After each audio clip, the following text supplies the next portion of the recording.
when I say I love the Beatles, it means I really never listen to them. But my goodness, I can't complain about them. Yeah. I don't complain about the Beatles, but like I will never listen to them, and that's I guess why I say I love them, because like when they come on, I'm like, aw, aw. Like, you love awesome. the Beatles, like your mom bought you one of those Target shirts that had like the White Album. There. Yeah. It said like the Beatles, or it was like a Rubber Soul Target shirt. I wouldn't be surprised if you have a couple of like. I have a couple Target shirts that I'm like, you know what? I love this. I'm not gonna really wear it, but I do love it. Do you know what other Target shirts you own? I have one with a bunch of Matchbox cars on them. Okay. And so like as in like they're all like ramping off shit, and they all have like these illustrious flames. And bring the mic up a little. Oh, sorry. Okay, there you go. And yeah, so they have these nice flames coming off of them, and I'm like, you know what? I should give this away because I'm an adult, but I'm not gonna do it. I don't know if I've seen that one. My favorite like Target-esque shirt that you have. Do you already know what it is? Yes. Wingman.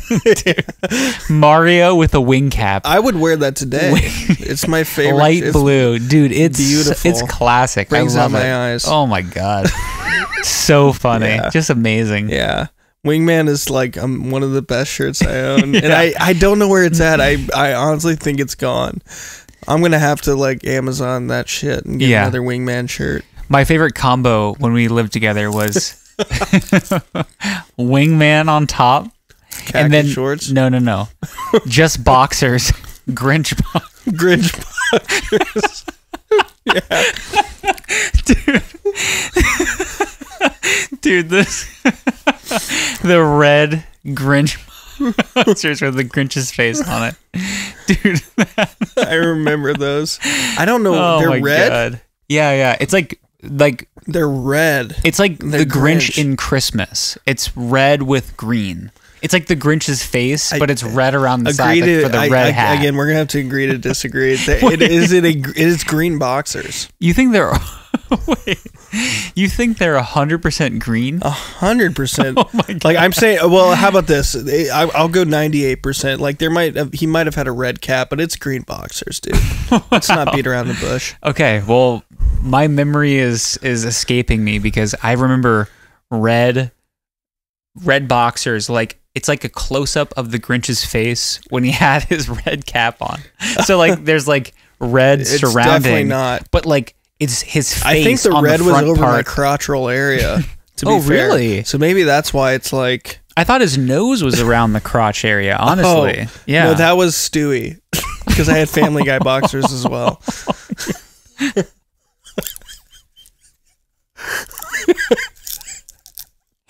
Oh my gosh! Yeah. Yeah. I'll tell you what, my pop culture boxers are off the chain. God, dude. I think I might be wearing them now. Actually, I'm not sure. Your Stewie boxers. Yeah. Who bought you the Stewie and Grinch boxers? It had to have been my parents, because it's like when I was like just getting out of like elementary school. Okay. Like, hey, this is cool. Family Guy's cool. Yeah. Even though it's like raunchy as hell for like an 11-year-old, but whatever. So they actually bought you the Grinch boxers, Stewie boxers. Oh, I definitely didn't buy those. You didn't buy, but it wasn't like a grandparent or like a relative. My grandpa bought me Mortal Kombat when I was 7 years old. And I'm talking about like, I got like an N64 when I was 7. And then my grandpa bought me like Mortal Kombat. He's like, yeah, whatever. People want this. Yeah. And I remember playing it at his house on Christmas, and like, people are like decapitating each other and like shooting spears, and like blood is going everywhere, and I'm like 7 years old, and I'm like, this is incredible. But my parents are like shocked and stunned, and I'm just like enjoying the carnage as a 7-year-old. It was amazing. But anyway, 7 is young to play Mortal Kombat. It's young to see that kind of violent gore brutal. Even in a video game. Yeah. You see gore, carnage, violence. To be fair, I don't like and it's easy. do anything close to Mortal Kombat to anybody in real life, and so like I just think it's different. Yeah. I remember my parents, I was young. I was probably 6th grade, maybe a little bit younger, maybe 5th. I don't know, how old are you in 6th grade? Like 11? You're 12. 11 or 12. 13, you're in 7th grade. 13 is 7th? I thought 13 was 8th. Maybe for you. I was young in my class. Yeah, I was right on the cusp. You were old, right? No, I was right on the cusp. No. Fall. I was at a fall birthday in 90. Yeah, you had so a spring birthday in 91, but right? Or your summer in 91.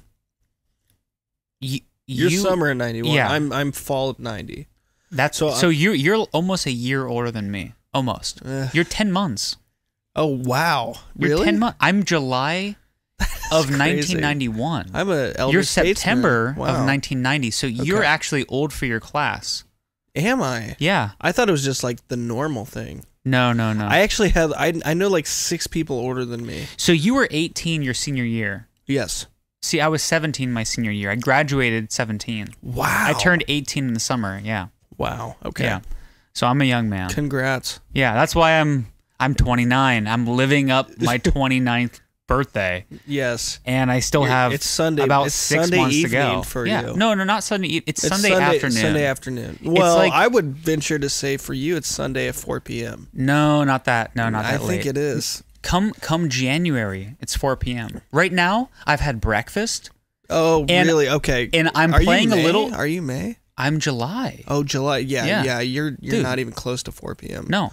You got, I've had you got breakfast. a couple hours. You got a couple hours. I've had breakfast and I'm playing some video games knowing I have a massive paper due on Monday. Right. Haven't started, but I'm thinking, I have the rest of Sunday to do this. Right. That's it's where Sunday. I'm at. Yeah, exactly. It's the weekend. You don't have school that day. No.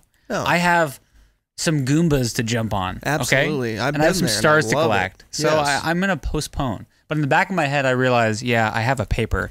And if soon enough, my parents are going to knock on the basement door and say, "Hey, Peter, are you working on your paper?" And I'm going to say, I just a minute. I'm just let me finish this up. Okay, I'm going to start. I'm You're right jumping about on Goombas while you're saying this. Yeah. Okay. And the computer is there. Maybe it's even turned on, but there's no, there's no Microsoft Word open. Right. Or maybe it's open, it's just a blank page. Oh,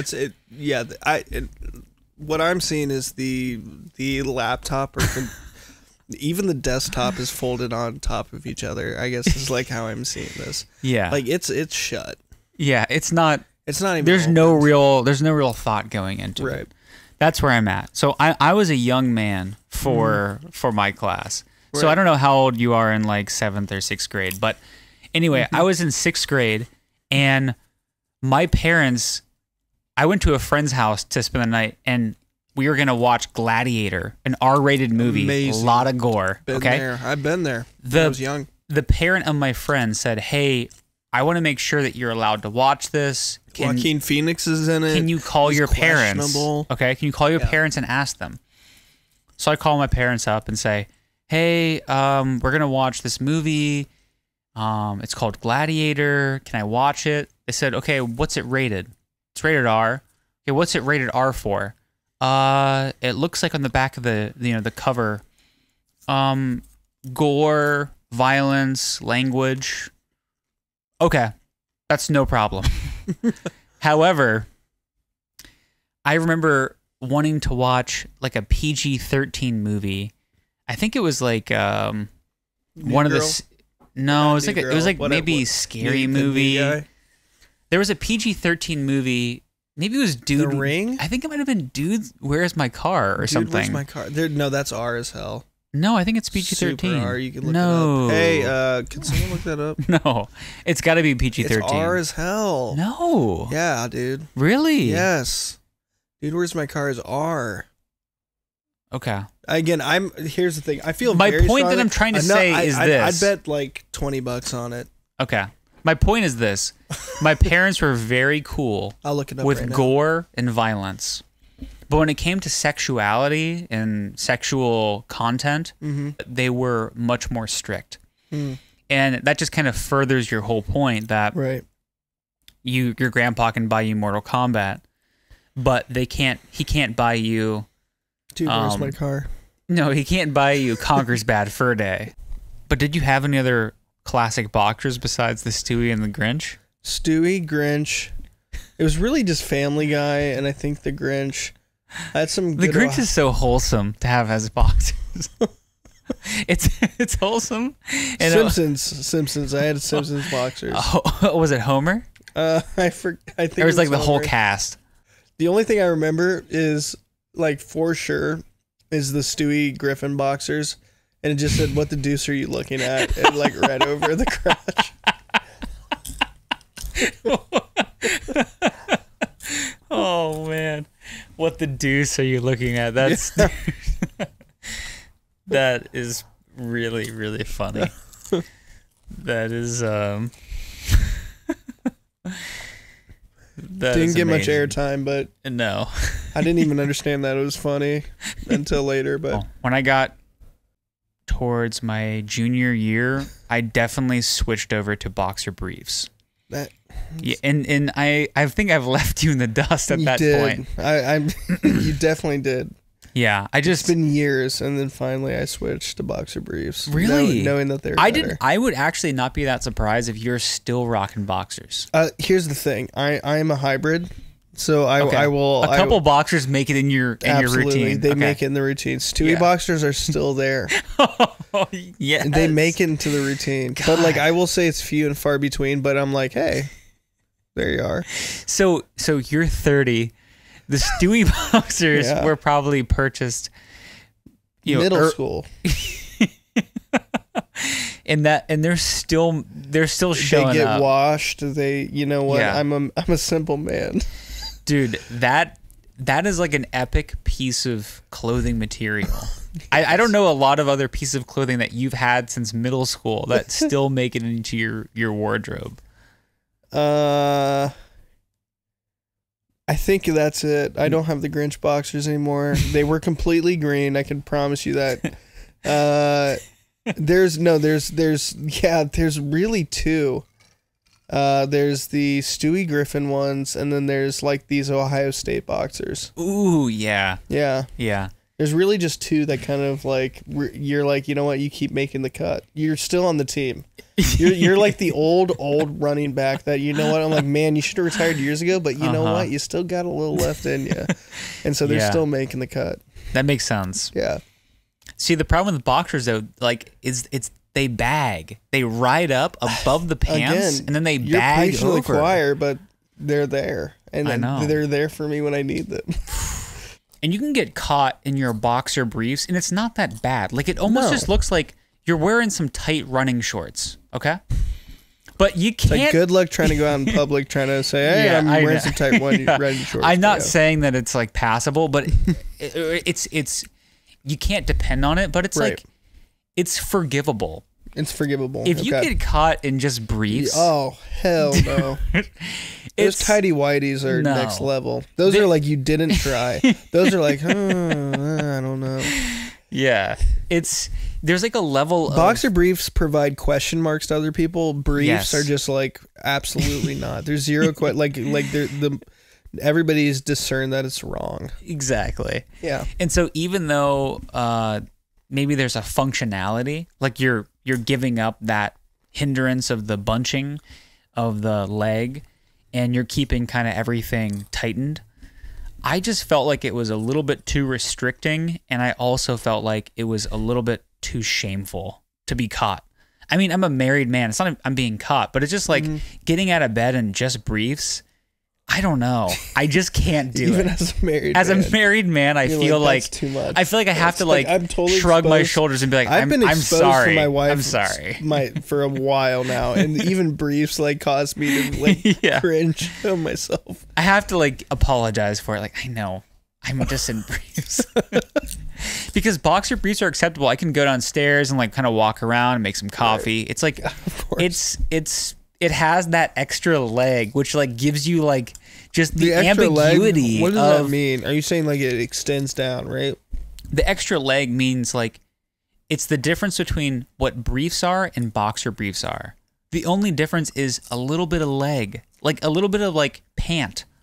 Yes. A little 100%. bit of like pant going down. Well, I feel like there's just more room. A little bit of room. With but briefs, I didn't think there was much room. No. Briefs are constricting as hell. I know. Right, but a little bit of boxer brief, that extra leg gives you ambiguity, kind of do some walking around the house. That's some walking around money. Oh, it's walking around money, easy. So, I don't know. I've phased out of colorful underwear for a long time. I wish I could say it the same. I'm just dark colors. It's not there yet. Yeah. I'm still holding on very, Stewie, and no pun intended, briefly to the past. Yeah. The fact that Stewie is still making an appearance is just... I'm not kidding. Beautiful. I think I remember for like a Valentine's Day project for when, you have Valentine's Day projects for like school, like back in grade school. Project like making a box to collect? Yes, but like I think I put the Stewie Griffin boxers on top of the box, or sorry, encompassing the box, and so like just to be funny, and I don't know if I got called out for it if someone like kind of like raised an eye at it, but I remember doing it, and I think to high acclaim, I think it went well. Wait, so you incorporated your Stewie boxers into a Valentine's Day display? Correct. It was a display, and it was a smash. Yes, like I didn't wear them, of course, because I was like, these are huge. Like these boxers are humongous for like a tiny man, like a tiny boy like me in like early middle school. Your parents bought for the future. Yeah, my parents are like, we're making this investment. Yeah. Still paying off. This is the Apocalypse Now AFI 100 podcast, part 1. Part 1. This is it. This is staying in. Okay. You've clicked on it thinking, wait, when are we going to talk about the movie? Yeah. This is part of it. This is build up to the discussion. It really is. You got to get warmed up. Yeah. If you have seen Apocalypse Now, exclude the narrative, the storyline, and just keep to the cinematography, the shots that are included. I think it's spectacular, and I think beautiful at different times in a kind of a sad way, and it really moved me in capturing what I believe it was like to be a part of Vietnam. Now, I know that from research and understanding of the movie and of Vietnam that it's definitely not a perfect representation. Right.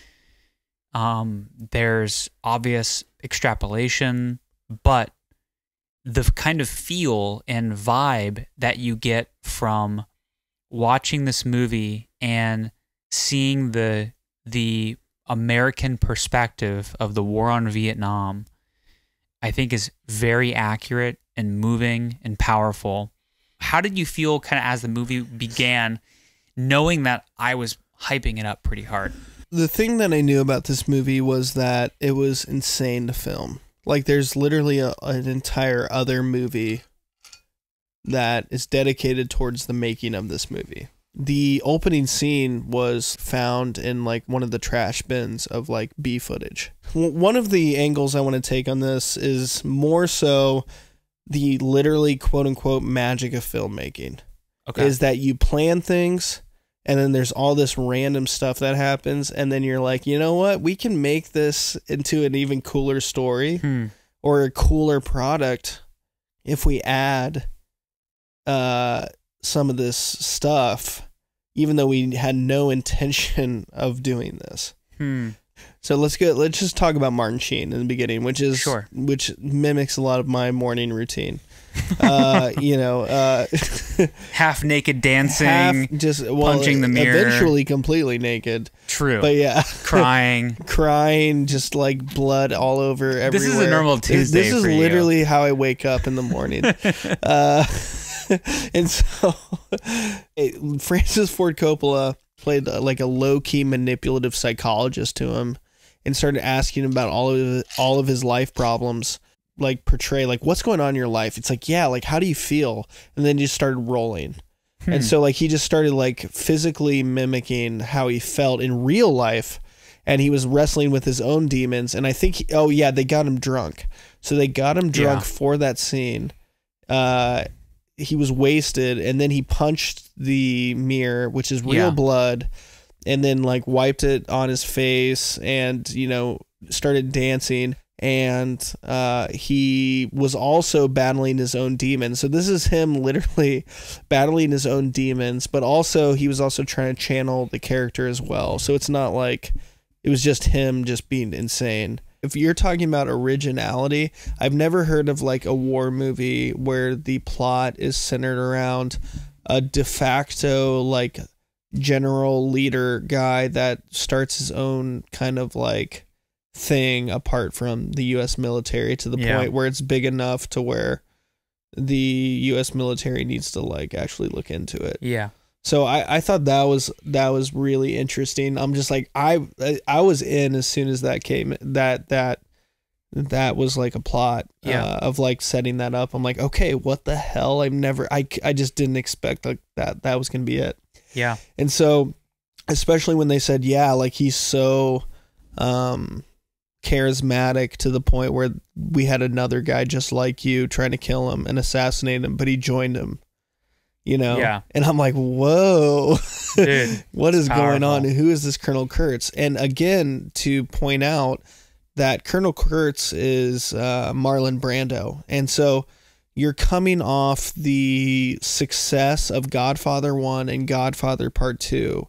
Francis Ford Coppola directed both those movies, and you have Robert Duvall as Colonel Kilgore.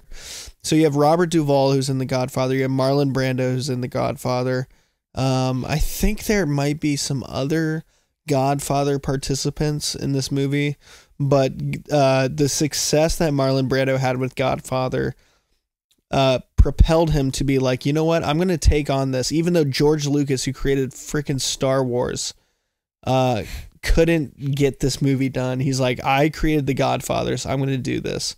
So he goes and is like, yeah, I'm going to go and try to make this movie that everybody's been trying to make. But important part, so the start is this. So basically the point is that he gets laid out to Willard is you are given the mission to track down Colonel Kurtz, kill him. And what that's going to look like is you're going to follow up this one river that goes from Vietnam into Cambodia.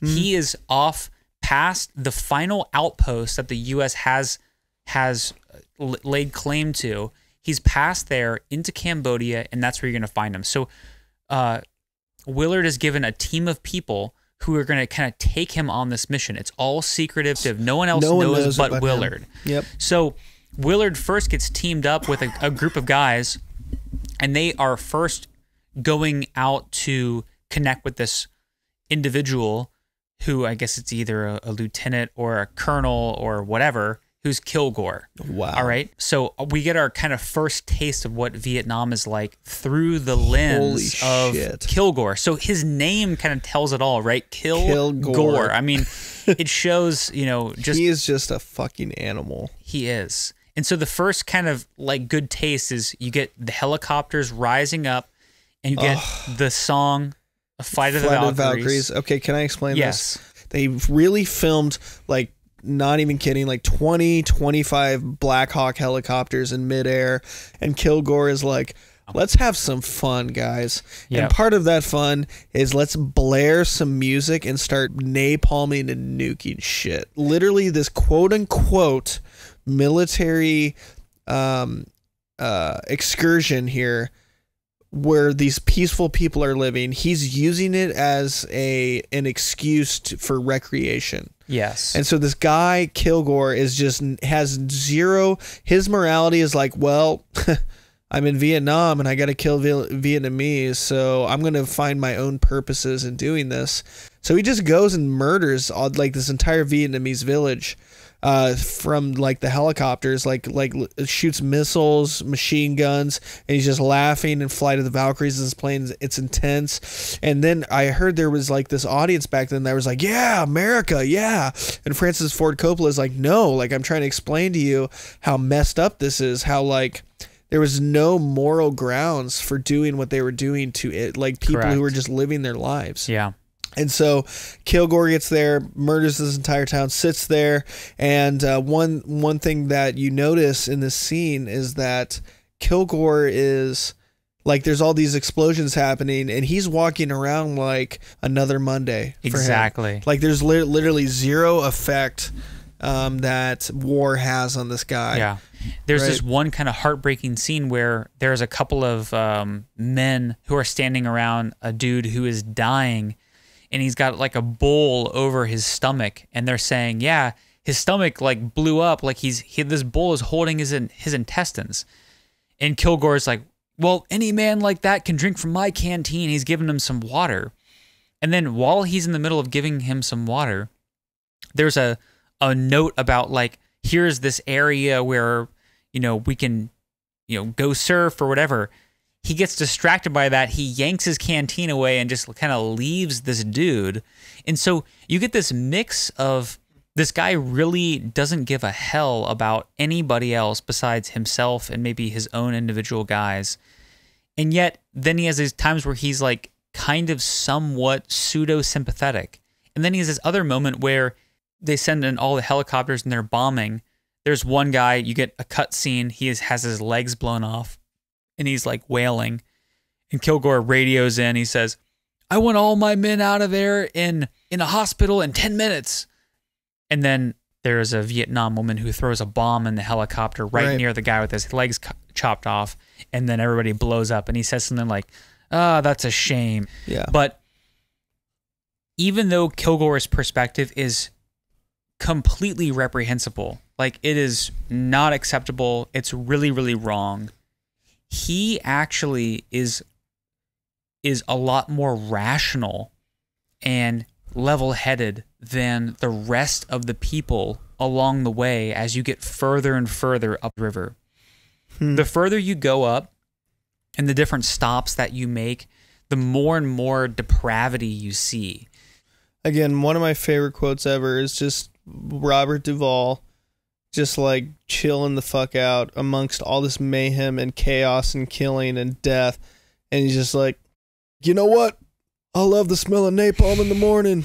Yeah. And just like while like all this is happening, he's just like, yeah, I love this. Yeah. He says, smells like, he pauses, victory. Yeah. Dude, and that's hard. I mean, that's like a hard ass line. Yeah. Napalm smells like victory. And then the last scene you see of Kilgore, really, the last speaking scene mainly, he stands up and he says, one day this war is going to end. And then he exits. He doesn't say anything else. He doesn't say, so therefore this, therefore that. There's no connection point. It just, he stands up after that napalm strike and he says, one day this war is going to end. It's like, okay. And so, and that's, and I think I know where you're trying to hit on. Okay. Real quick, and Go for it. I'm just gonna jump in. Jump in. Is just like, I think he doesn't like that it's gonna end. Yeah. I think he likes when it's fucked up and it's insane and like death and just destruction and mayhem. I think he loves it. I think he feels a great purpose in that role. He's kind of he's calling the shots. He's got people that look up to him and respect him. Like, that's very much a position of power, and people love positions of power and will do whatever they can to kind of hang on to those positions because it feels good to have people looking up to you, respecting you, hanging on your decisions and what in your calls. But and there's a level of like connection that I can even have with that Kilgore character, even though he's such a caricature of most people. There's still levels of power hungry, kind of pride, whatever, that I can see and connect with and relate and be attracted by. I can see why someone can get wrapped up into that life. And one thing I love about the movie is that they never really tell the viewer how to feel or what they should think. Right. Everything is presented kind of as data, and then it's left up to the viewer to make interpretations off that. And that's what I love about this movie. There wasn't like a music to be like, oh, I need to feel sad, or oh, this guy's bad. No. Yeah. There's a ton of ambiguity. And I think presenting things ambiguous, not in like overly ambiguous, kind of shrouded, hard to decipher way, but presenting characters, someone like Kilgore, both showing their faults and then their small, redeemable, sympathetic qualities. And it makes you question your own self. You're like, God damn, am I a little bit like Kilgore or exactly. Because it's like, oh, do I not feel that bad? Shouldn't I feel bad? Or, wait, this is bad. Holy shit. Yes. That is mature. There is such a maturity and a profoundness in being, I think, honest and transparent. And in transparency, people are seen as they are, which is multidimensional. It's good and bad. People are not solely evil and people are not solely good. It's easy for our minds to want to kind of like classify this and write people off into camps. But when people are presented honestly in both the good and the bad, it leaves ambiguity. And ambiguity presented to people presents an opportunity for viewers to view that in a mature way, in a way that's challenging. Yeah. And I think that's what I love so much about this movie is it didn't tell me what I should think or feel. Should you be proud to be an American? Should you not be proud to be an American? It gives you a mixed role, and that is it's just beautiful. Yeah. Another thing I want to point out before we end is that Kilgore had zero chance of losing. Yes. So he is there to massacre. He's not going in to fight a fair fight. Not one time was when Kilgore was on screen, it was a fair fight. He's like, honestly, I'm going in to surf, and if people give me too much shit, I'm going to napalm bomb everything. Yeah. And then he did, and then it was over. Yeah. Like there was no chance of him losing. Correct. So like that's another thing that Kilgore represented is like he represents like inevitable defeat for anybody else, and he's just having fun. Yeah. You know why you can have fun? Because you know you're not going to lose against people. And he's going to napalm and bomb everything if anything even upsets him. Right. So it was never a fair fight. No, it wasn't. Yeah. All right. Well, we'll cut it here, but we'll come back to you in part 2. All right. Bye. Thanks for watching our analysis on Apocalypse Now Part 1. Stay tuned for Apocalypse Now Part 2 out in February.